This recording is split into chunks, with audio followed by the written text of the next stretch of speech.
Hello student, আজ আলোচনা করব পদার্থের গঠন ও ধর্ম নিয়ে। পদার্থের গঠন ও ধর্মের এটি হচ্ছে সেকেন্ড ভিডিও। তোমরা যারা আগের ভিডিওটি দেখোনি তোমরা একটু আগের ভিডিওটা দেখে নাও। প্রথমে বলে দিই এই ভিডিওতে কোন কোন জিনিস আলোচনা করব। এই ভিডিওতে আলোচনা করব বায়ুমণ্ডলের চাপ, আর্কিমিডিসের সূত্র, প্লবতা, ঘনত্ব ও আপেক্ষিক গুরুত্ব নিয়ে। তো প্রথমে বলি বায়ুমণ্ডলের চাপ কী। বায়ুমণ্ডলের চাপ কোনো বিন্দুর চারিদিকে একক ক্ষেত্রফলের উপর লম্বভাবে বায়ুমণ্ডল তার ওজনের জন্য যে পরিমাণ বল প্রয়োগ করে তাকে ওই বিন্দুতে বায়ুমণ্ডলের চাপ বলে। অর্থাৎ বায়ুমণ্ডলের চাপ বলতে আমরা বুঝি বায়ুমণ্ডল কোনো বিন্দুতে বায়ুমণ্ডল তার নিজের ওজনের যে পরিমাণ বল প্রয়োগ করে তাকেও আমরা বলি বায়ুমণ্ডলের চাপ। বায়ুমণ্ডলের চাপ পড়ার সঙ্গে সঙ্গে আমাদেরকে পড়তে হবে প্রমাণ বায়ুমণ্ডলীয় চাপ কী জিনিস। প্রমাণ বায়ুমণ্ডলীয় চাপ সমুদ্রপৃষ্ঠে 45 ডিগ্রি অক্ষাংশে 0 ডিগ্রি উষ্ণতায় 76 সেমি উচ্চ পারস্তম্ভের চাপকে প্রমাণ বায়ুমণ্ডলীয় চাপ বলে। তাহলে এই প্রমাণ বায়ুমণ্ডলীয় চাপের মান কত হবে? প্রথমে বলি প্রমাণ বায়ুমণ্ডলীয় চাপ সমান কী হয়, তারপরে বের করব প্রমাণ বায়ুমণ্ডলীয় চাপের মান কত হয়। প্রমাণ বায়ুমণ্ডলীয় চাপ সমান হবে আয়তন। তাহলে আয়তন বলতে কার আয়তন? 76 সেমি পারস্তম্ভের আয়তন। ঘনত্ব বলতে কার ঘনত্ব? পারদের ঘনত্ব। অভিকর্ষজ ত্বরণ, তাহলে অভিকর্ষজ ত্বরণ সমান হবে জি। তাহলে প্রমাণ বায়ুমণ্ডলের চাপ সমান আয়তন ইন্টু ঘনত্ব ইন্টু অভিকর্ষজ ত্বরণ। এরপর যদি আমরা প্রমাণ বায়ুমণ্ডলের চাপের মান বের করি তাহলে আমরা পাবো কত? একটু দেখে নিই প্রমাণ বায়ুমণ্ডলের চাপের মান কত হবে। তাহলে বললাম প্রমাণ বায়ুমণ্ডলের চাপ সমান হবে আয়তন ইন্টু ঘনত্ব ইন্টু অভিকর্ষজ ত্বরণ। তাহলে প্রমাণ বায়ুমণ্ডলের চাপ বের করানোর জন্য আয়তন লাগবে। আয়তন সমান কত? 76 সেমি পারস্তম্ভের আয়তন। তাহলে 76 সেমি হয়েছে ইন্টু ঘনত্ব হচ্ছে পারদের ঘনত্ব আমরা জানি কত? 13.6। আর অভিকর্ষজ ত্বরণ, এরপর বলি অভিকর্ষজ ত্বরণ বলতে আমরা কি জানি? জি। তাহলে জি এর দুটো মান থাকে, একটা হচ্ছে সিজিএস পদ্ধতিতে মান, একটা এসআই পদ্ধতিতে মান। আমরা প্রতিটা সিজিএস পদ্ধতিতে বের করছি, এত সেমি আর আবার 13.6। তাহলে সিজিএস পদ্ধতিতে পারদের ঘনত্ব কত হবে? সিজিএস পদ্ধতিতে পারদের ঘনত্ব হবে 13.6 আর অভিকর্ষজ ত্বরণের মান হবে 980। এই তিনটি যদি আমরা গুণ করি তাহলে আমরা পাবো 1.013 ইন্টু 10⁶ ডাইন পার সেমি। এটা হচ্ছে আমরা সিজিএস পদ্ধতিতে পেলাম। এর মানটা যদি আমরা এসআই পদ্ধতিতে বের করতে চাই তাহলে এর মান কত হবে? 1.013 into 10⁵ newton per metre square. এটা কোথা থেকে আসছে? এর আগে আমরা করেছিলাম কি 1 newton per metre square is equal to হয় 10 ডাইন পার সেমি স্কোয়ার। সেখান থেকে একটা জিরো বাদ হয়েছে, যেহেতু 10 ডাইন, তাহলে এখানে ডাইন থেকে যখন আমরা নিউটনে যাব তখন আমরা পাবো 1.013 into 10⁵ newton per metre square. এটা তোমাদের শর্ট কোশ্চেন হিসেবে পড়তে পারে, জিজ্ঞেস করতে পারে যে প্রমাণ বায়ুমণ্ডলীয় চাপের মান কত হয়। প্রমাণ বায়ুমণ্ডলীয় চাপকে আবার 1 atm বলা হয়। বলে দিল যে 1 atm এর মান কত, তখন সিজিএস পদ্ধতিতেও দেওয়া থাকতে পারে বা এসআই পদ্ধতিতেও দেওয়া থাকতে পারে, যেভাবে দেওয়া থাকবে তোমরা সেভাবে করে নেবে। আশা করি বোঝা গেছে কীভাবে মান বের করা হয়েছে। বা শর্ট কোশ্চেন দিতে পারে যে প্রমাণ বায়ুমণ্ডলীয় চাপ সমান কী হয়, বা প্রমাণ বায়ুমণ্ডলীয় চাপ কোন কোন বিষয়ের উপর নির্ভর করে। তাহলে প্রমাণ বায়ুমণ্ডলীয় চাপ তিনটি বিষয়ের উপর নির্ভর করে। একটা হচ্ছে আয়তন হবে, ঘনত্ব হবে আর অভিকর্ষজ ত্বরণ হবে। তিনটি বিষয়ের উপর নির্ভর করে। তোমাদের যেভাবে কোশ্চেন দেবে তোমরা সেভাবে উত্তর করে নেবে। আশা করি বোঝা গেছে, কোনো অসুবিধা নেই। এরপর এই যে বায়ুমণ্ডলীয় চাপ কিসের সাহায্যে মাপা হয় বা কোন যন্ত্রের সাহায্যে মাপা হয়?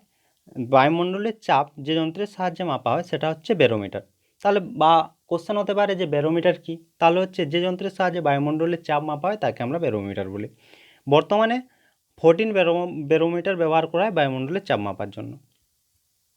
আর তারপর একটা কোশ্চেন হয় বেরোমিটারে যে পারদ ব্যবহার করা হয়, আবার এটাও কোশ্চেন হয় বেরোমিটারে পার্ট নির্ধারক রূপে কোন তরল ব্যবহার করা হয়, পার্ট নির্ধারক রূপে পারদ ব্যবহার করা হয়। তারপর কোশ্চেন হতে পারে যে পারদ কেন ব্যবহার করা হয়। এটা খুব ইম্পর্টেন্ট একটা কোশ্চেন যে বেরোমিটারে পারদ কেন ব্যবহার করা হয়। এখানে দেওয়া আছে বেরোমিটার পারদ কেন ব্যবহার করা হয়, তোমরা একটু ভালো করে রিডিং দিয়ে দিবে, ভালো করে একটু পড়ে নেবে। তবু আমি কয়েকটা টপিক বলে দিচ্ছি কেন ব্যবহার করা হয়। এখানে 6টা দেওয়া আছে, তোমরা একটু দেখে নেবে ভালো করে। প্রথম বলেছে যে পারদের ঘনত্ব বেশি হয় বেরোমিটারের উচ্চতা ব্যবহারিক সীমার মধ্যে রাখা যায়। এটা হচ্ছে প্রথম পয়েন্ট আর খুব ইম্পর্টেন্ট পয়েন্ট। প্রথম কথা হচ্ছে পারদের ঘনত্ব বেশি হওয়ার জন্য বেরোমিটারের উচ্চতা ব্যবহারিক সীমার মধ্যে রাখা যায়। পারদ উজ্জ্বল আর চকচকে বলে নলের মধ্যে বাইরে থেকে পরিষ্কারভাবে বোঝা যায়। পারদ কাচের গায়ে লেগে থাকে না বলে নলের মধ্য দিয়ে ওঠানামা করতে কোনো অসুবিধা হয় না বা কোনো বাধা পায় না। পারদের হিমাঙ্ক -39 ডিগ্রি সেন্টিগ্রেড বলে শীতপ্রধান দেশও পারদ ব্যারোমিটার ব্যবহারের ক্ষেত্রে কোনো অসুবিধা হয় না। আর বলেছে পারদ তাপের সুপরিবাহী বলে পারস্তম্ভের উষ্ণতা সর্বত্র একই থাকে। এই পয়েন্টগুলো তোমরা একটু ভালোভাবে দেখে নেবে। বললাম বায়ুমণ্ডলের চাপ পরিমাপের জন্য 14 ব্যারোমিটার ব্যবহার করা হয়। এটি হচ্ছে একটি 14 ব্যারোমিটারের ছবি। এই যে কালো অংশটা দেখা যাচ্ছে ওপরের দিকে, এটি হচ্ছে পারদ। তাহলে ব্যারোমিটার সাহায্যে আমরা কি কি করতে পারি? প্রথম হচ্ছে বায়ুর চাপ পরিমাপ করতে পারি, আর হচ্ছে আবহাওয়ার পূর্বাভাস পাওয়া যায়, আর কোনো স্থানের উচ্চতা নির্ণয় করা যায়। তাহলে ব্যারোমিটার সাহায্যে আমরা কি কি করতে পারি, বা ব্যারোমিটার যদি আমাদের কোশ্চেন হয় ব্যারোমিটারের ব্যবহার কী, তাহলে আমরা কি লিখব? যে বায়ুর চাপ মাপা যায়, পূর্বাভাস পাওয়া যায় আবহাওয়ার, আর বলছে কোনো স্থানের উচ্চতা নির্ণয় করা যায়। ব্যারোমিটারের ব্যবহারের ক্ষেত্রে আমরা দেখলাম যে ব্যারোমিটারের সাহায্যে আবহাওয়ার পূর্বাভাস পাওয়া যায়। তাহলে কিভাবে আবহাওয়ার পূর্বাভাস পাওয়া যায় সেটা আমরা একটু দেখে নেব।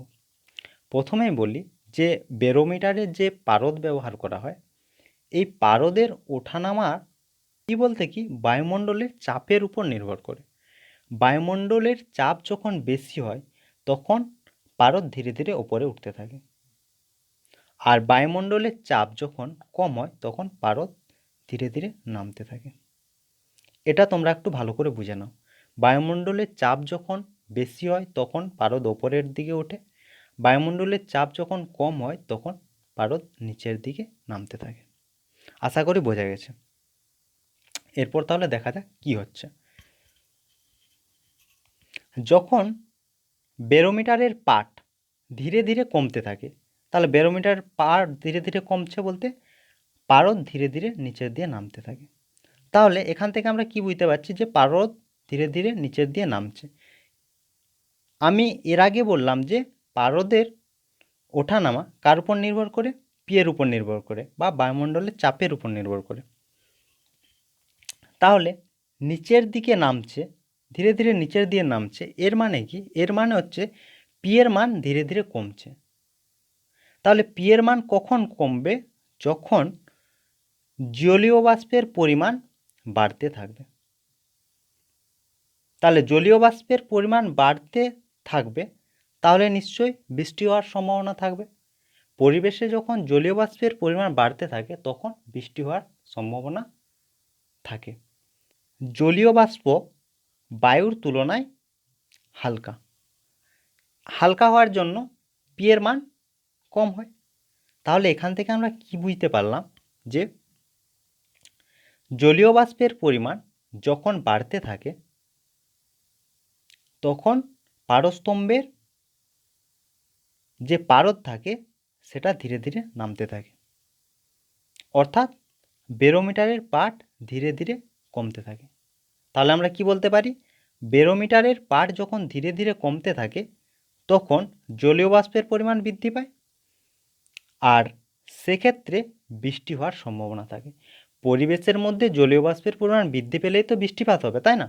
তাহলে এখান থেকে আমরা কি বুঝলাম যে ব্যারোমিটারের পাঠ ধীরে ধীরে কমতে থাকলে বোঝা যায় বায়ুতে জলীয় বাষ্প ধীরে ধীরে বৃদ্ধি পাচ্ছে, কারণ জলীয় বাষ্প বায়ুর তুলনায় হালকা, এক্ষেত্রে বৃষ্টি হওয়ার সম্ভাবনা আছে। আশা করি প্রথম পয়েন্টটা তোমরা ভালোভাবে বুঝতে পেরেছো। তাহলে এটাকে আমরা একটু শর্ট ফর্মে বলে দিই যে যখন ব্যারোমিটারের পাঠ ধীরে ধীরে কমতে থাকবে তখন বৃষ্টি হওয়ার সম্ভাবনা থাকবে। 1 নম্বর পয়েন্ট আশা করি বোঝা গেছে, তোমাদের কোনো আর সমস্যা নেই। 2 নম্বর বলেছে পারদ যখন খুব তাড়াতাড়ি নেমে যাবে, অর্থাৎ ব্যারোমিটার পাঠ যখন হঠাৎ কমে যাবে বলতে তখন পি এর মান খুব তাড়াতাড়ি কমে যাবে। তাহলে খুব তাড়াতাড়ি কমে যাবে বলতে কী হবে, তখন এই জায়গাতে একটা শূন্যস্থানের সৃষ্টি হবে। যখন বায়ুমণ্ডলের চাপ কমে যাবে তাহলে এখানে একটা শূন্যস্থানের সৃষ্টি হবে। শূন্যস্থানের সৃষ্টি হবে মানে নিম্নচাপের সৃষ্টি হয়েছে। নিম্নচাপ সৃষ্টি হয়েছে মানে উচ্চচাপযুক্ত জায়গা থেকে নিম্নচাপযুক্ত জায়গার দিয়ে বাতাস ছুটে আসবে, অর্থাৎ তখন ঝড়ের সম্ভাবনা থাকবে। বলে দেওয়ার একবার, কোনো স্থানে ব্যারোমিটারের পাঠ হঠাৎ কমে গেলে বুঝতে হবে ওই স্থানে বায়ুর চাপ কমে গেছে, অর্থাৎ নিম্নচাপের সৃষ্টি হয়েছে, অর্থাৎ ঝড়ের আশঙ্কা আছে। আশা করি এই পয়েন্টটা বোঝা গেছে। যখনই কোনো জায়গায় নিম্নচাপ সৃষ্টি হবে বলতে বাইরের থেকে বাতাস এখানে চলে আসবে খুব তাড়াতাড়ি, এর ফলে কি ঝড়ের সম্ভাবনা থাকবে। এটা হচ্ছে 2 নম্বর পয়েন্ট। 2 নম্বর পয়েন্ট আশা করি বোঝা গেছে, কোনো অসুবিধা নেই। এরপর বলেছে যদি ধীরে ধীরে বাড়তে থাকে তাহলে কী হবে। বাড়তে থাকে বলতে পি এর মান ধীরে ধীরে বাড়ছে, তাহলে নিশ্চয়ই জলীয় বাষ্পের পরিমাণ ধীরে ধীরে কমছে। তাহলে জলীয় বাষ্পের পরিমাণ যদি ধীরে ধীরে কমতে থাকে তাহলে আকাশ পরিষ্কার থাকবে, বৃষ্টি হওয়ার কোনো সম্ভাবনা থাকবে না। বোঝা গেছে। জলীয় বাষ্পের পরিমাণ বেশি থাকলে বৃষ্টিপাত হচ্ছে, জলীয় বাষ্পের পরিমাণ যদি না থাকে তাহলে পরিষ্কার আকাশ দেখা যাবে। বোঝা গেছে। তাহলে এই পয়েন্টটা একটু দেখে নেওয়া যাক কী বলেছে। কোনো স্থানে ব্যারোমিটারের পাঠ ধীরে ধীরে বাড়লে বুঝতে হবে ওই স্থানের বায়ুতে জলবাষ্পের পরিমাণ কমছে, অর্থাৎ আবহাওয়া শুষ্ক ও পরিষ্কার হওয়ার সম্ভাবনা আছে। বোঝা গেছে। 4 নম্বর পয়েন্ট, যখন খুব তাড়াতাড়ি বাড়তে থাকবে তখন কী হবে। খুব তাড়াতাড়ি বাড়তে থাকবে তখন কী হবে যে ওইখানে জলীয় বাষ্পের পরিমাণ অনেক পরিমাণ কমে গেছে, অর্থাৎ বায়ুর চাপ বৃদ্ধি পেয়েছে, ফলে ওই স্থানে প্রবল বেগে শুষ্ক হওয়ার সম্ভাবনা রয়েছে। বোঝা গেছে। এই 4টা পয়েন্টকে একবার আমি আরেকবার রিভাইজ করে দিচ্ছি যাতে তোমাদের কোনো প্রবলেমই আর না থাকে। বায়ুর চাপ যখন ধীরে ধীরে আস্তে আস্তে কমছে তখন কি বৃষ্টি হওয়ার সম্ভাবনা আছে। যখন বায়ুর চাপ খুব তাড়াতাড়ি কমে যাচ্ছে, বায়ুর চাপ নয়, যখন ব্যারোমিটার পাঠ খুব তাড়াতাড়ি নেমে যাচ্ছে তখন কি ঝড় হওয়ার সম্ভাবনা আছে। যখন ধীরে ধীরে বাড়ছে তখন পরিষ্কার আকাশ, বৃষ্টি হওয়ার কোনো সম্ভাবনা নেই। যখন খুব তাড়াতাড়ি বেড়ে যাচ্ছে তখন হচ্ছে কি প্রবল বেগে শুষ্ক হওয়ার সম্ভাবনা আছে। প্রবল বেগে শুষ্ক, তখন প্রচুর পরিমাণ গরম থাকতে পারে, ঠিক আছে, লু বইতে পারে, এরকম সম্ভাবনার সৃষ্টি হতে পারে। আশা করি ব্যারোমিটারের সাহায্যে কীভাবে আবহাওয়ার পূর্বাভাস পাওয়া যায় এটা তোমরা ভালোভাবে বুঝে গেছো। তবুও যদি না বুঝতে পারো অবশ্যই একটু জানাবে, তাহলে আরেকবার বলে দেবো। এরপর সাইফন। সাইফন হলো উল্টানো ইউ আকৃতির, ইউ বলতে আমরা এরকম ইউ লিখি, উল্টানো ইউ বলতে এরকম ইউ আকৃতির একটি যন্ত্র যার সাহায্যে স্থির অবস্থায় থাকা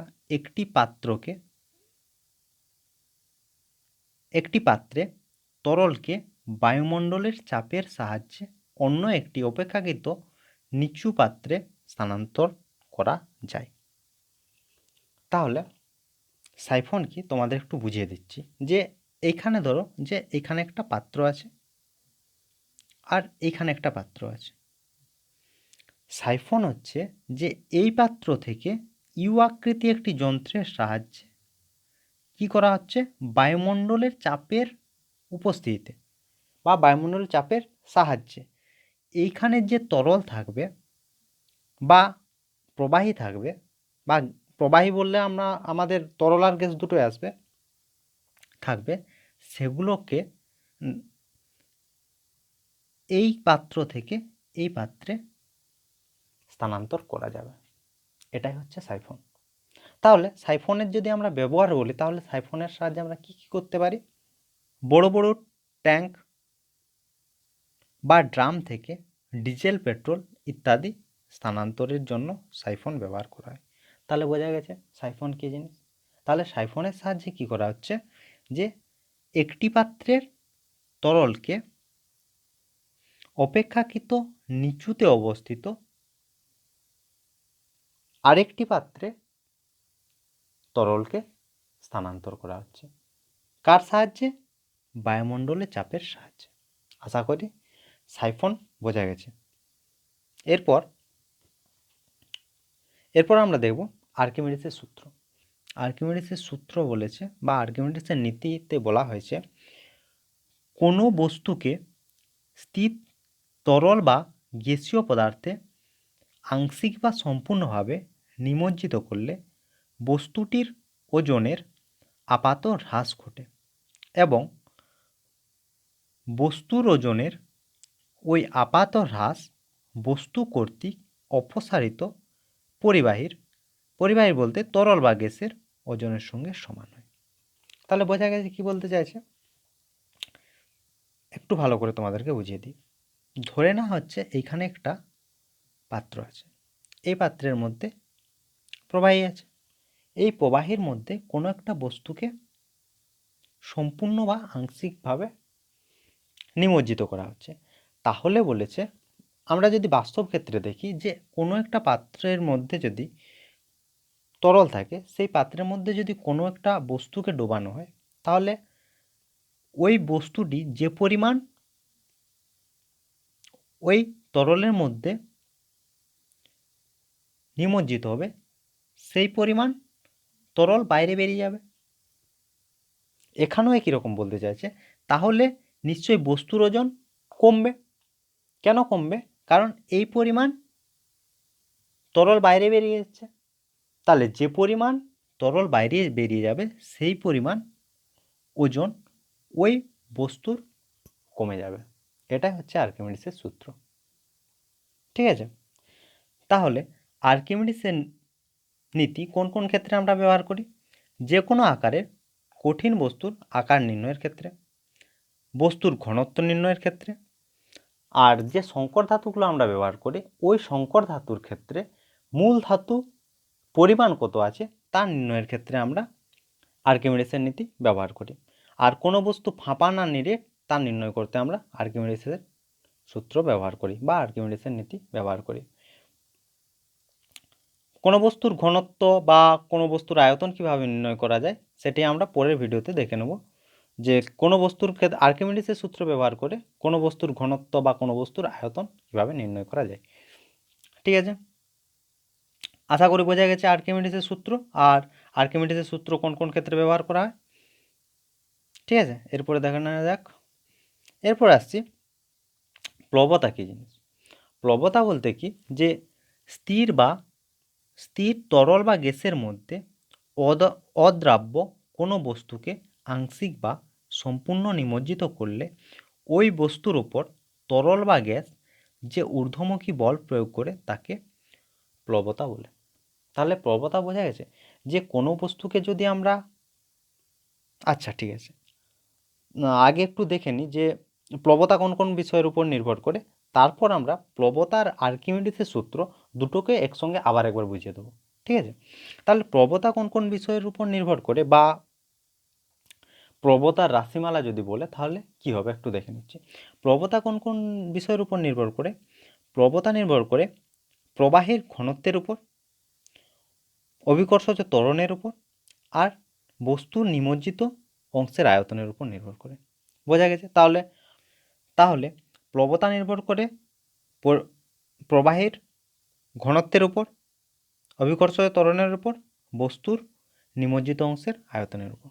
ঠিক আছে? তাহলে যদি বলে প্রবাহের নয় প্লবতার রাশিমালা কি, তাহলে এখানে কি বলেছে? ঊর্ধ্বমুখী বল, তাহলে এফ। তাহলে এফ সমান আমরা কি লিখতে পারি?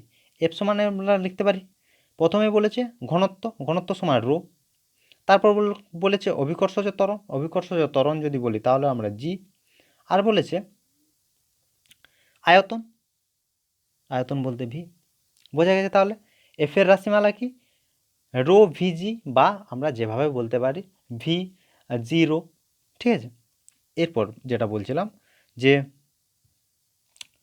আর্কিমিডিসের সূত্র আর প্রবতা কী জিনিস একটু ভালোভাবে দেখা যাক। এটা হচ্ছে ধরে নেওয়া হচ্ছে একটি পাত্র।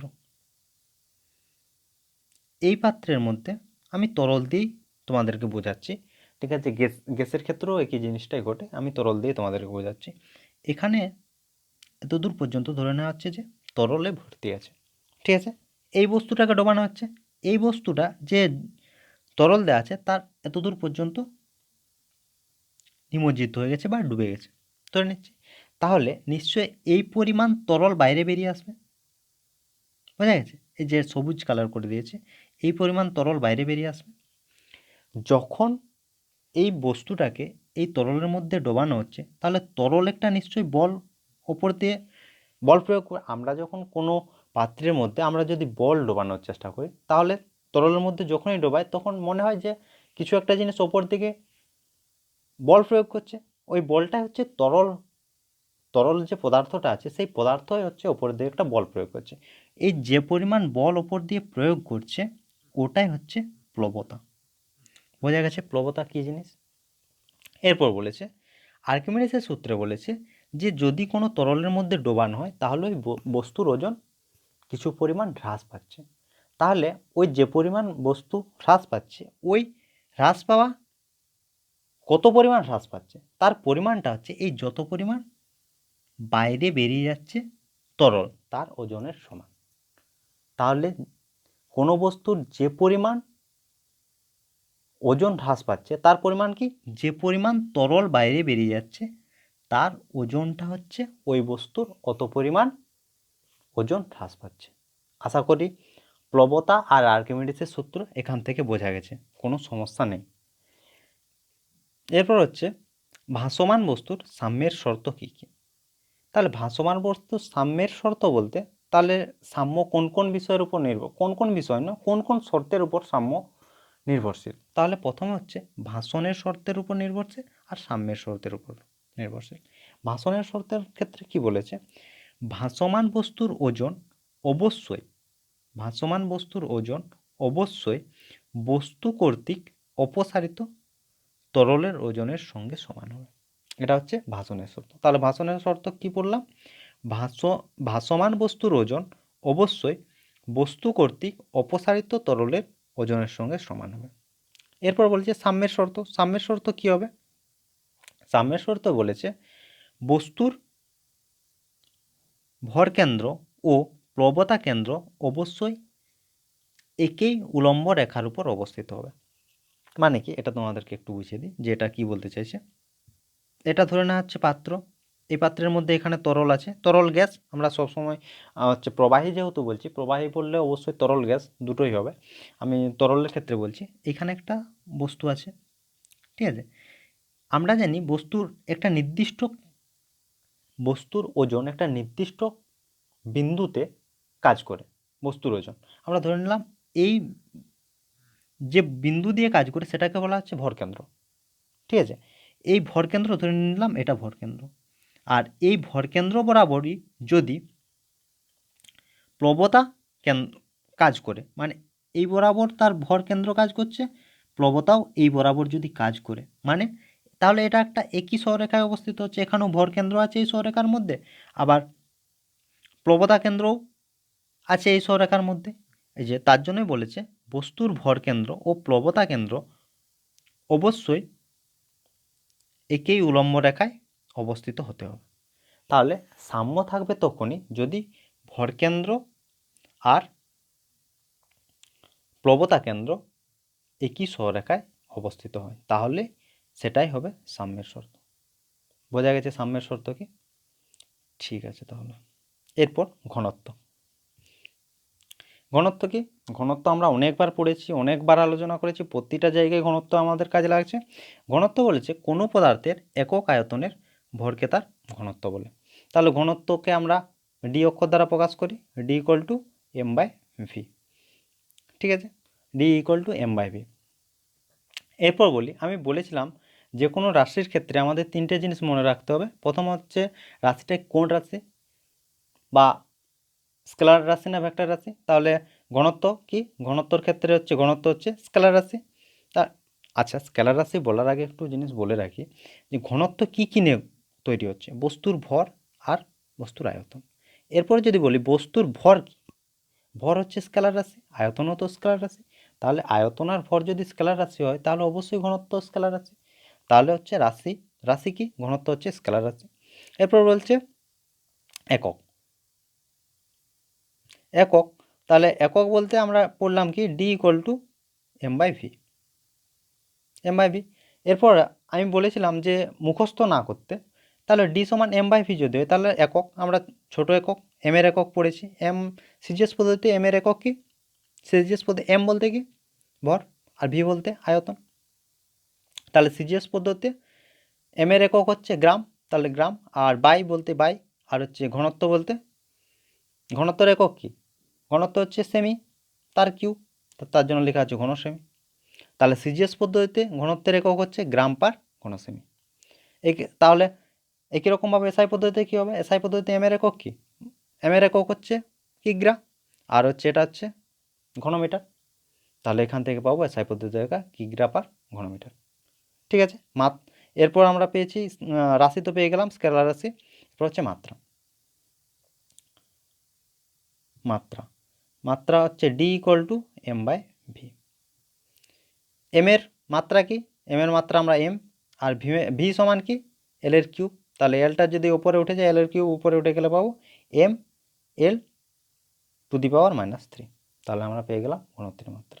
আশা করি ঘনত্বে কোনো সমস্যা নেই। ঠিক আছে, বোঝা গেছে। এরপর আপেক্ষিক গুরুত্ব। আপেক্ষিক গুরুত্ব কি, কোনো বস্তুর ঘনত্ব এবং 4 ডিগ্রি সেন্টিগ্রেড উষ্ণতায় জলের ঘনত্বের অনুপাতকে আপেক্ষিক গুরুত্ব বলা হয়।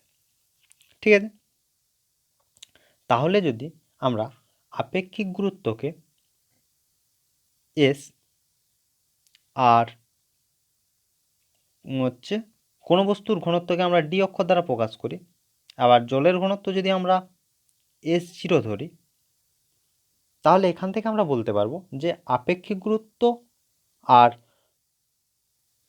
ঘনত্বের মধ্যে সম্পর্ক D is equal two S into S0। বোঝা গেছে।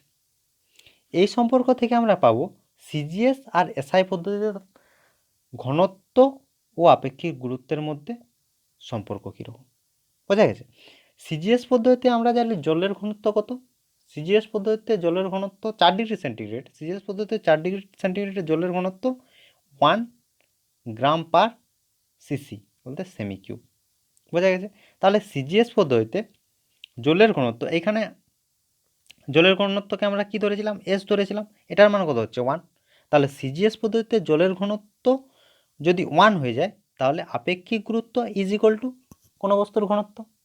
ঠিক আছে, সিজিএস পদ্ধতিতে ঘনত্ব ও আপেক্ষিক গুরুত্বের মান সমান। এরপর এসআই পদ্ধতিতে তাহলে এর মান কত হবে, একটু দেখে নেওয়া যাক এসআই পদ্ধতিতে এর মান কত হবে। ঠিক আছে, আমরা পেলাম কি D is equal two S into S0। S0 হচ্ছে জলের আপেক্ষিক গুরুত্ব।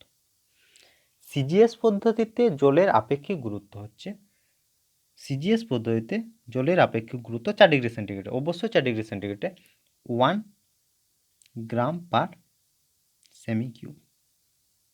ঠিক আছে, এটাকে যদি আমরা এসআই পদ্ধতিতে বের করি তাহলে আমরা কি পাবো, গ্রাম থেকে কেজিতে, তাহলে 1000 দিয়ে ভাগ করতে হবে। তাহলে 1000 দিয়ে ভাগ, একের পর 3টে 0। এরপর বলেছে সেমি কিউব, নিচে আছে তাহলে নিচেরটা নিশ্চয়ই ওপরে যাবে, কারণ সেমি থেকে মিটারে ভাগ করতে হবে, কিউব, তাহলে সঙ্গে কতগুলো হবে 3টে, মানে এরপর 100-র পর পাবো আমরা এখান থেকে 100, 3টে 100, 3টে 100 বলতে সঙ্গে এখানে দুটো একটা, দুটো, তিনটে, চারটা, পাঁচটা, ছটা শূন্য। ঠিক আছে, বোঝা গেছে? তাহলে ছটা শূন্য যদি, তাহলে তিনটে কেটে যাবে, দুটো, তিনটে, একটা, দুটো, তিনটে। তাহলে এখান থেকে আমি পাচ্ছি এটার জায়গায় আমাদেরকে বসাতে হচ্ছে 1000। বোঝা যাচ্ছে কিভাবে করা হচ্ছে? গ্রাম থেকে যখন আমি যাচ্ছি কিলোগ্রামে, তখন আমাকে 1000 দিয়ে ভাগ করতে হচ্ছে। আবার সেমি থেকে যখন আমরা মিটারে যাচ্ছি তখন আমাকে 100 দিয়ে ভাগ করতে হচ্ছে। ঠিক আছে, কিন্তু এখানে দেওয়া আছে সেমি কিউব। তাহলে সেমি কিউব বলতে 3টে সেমি। তাহলে কত দিয়ে ভাগ করতে হবে? 100 গুণিত 100 গুণিত 100। যেহেতু সেমি কিউব নিচে আছে তাহলে সবগুলো উপরে চলে যাবে। তাহলে এখানে নিচে 3টে ছিল আর এখানের 3টে কেটেছে, তাহলে পড়ে থাকছে 3টে। তাহলে S0 জায়গায় আমরা লিখতে পারি, তাহলে একটু দেখে নিই কী লেখা যায়। ঠিক আছে, তাহলে এখান থেকে আমরা লিখতে পারি কি সমান 3টে গুণিত আর এস। তাহলে ডি সমান পেলাম, ডি ইজ ইকুয়াল টু 100 গুণ কার 100 গুণ? আপেক্ষিক গুরুত্বের 100 গুণ। তাহলে পেলাম কি D is equal two 1000 into S. তাহলে এটা পেয়েছি আমরা কত? এসআই পদ্ধতিতে।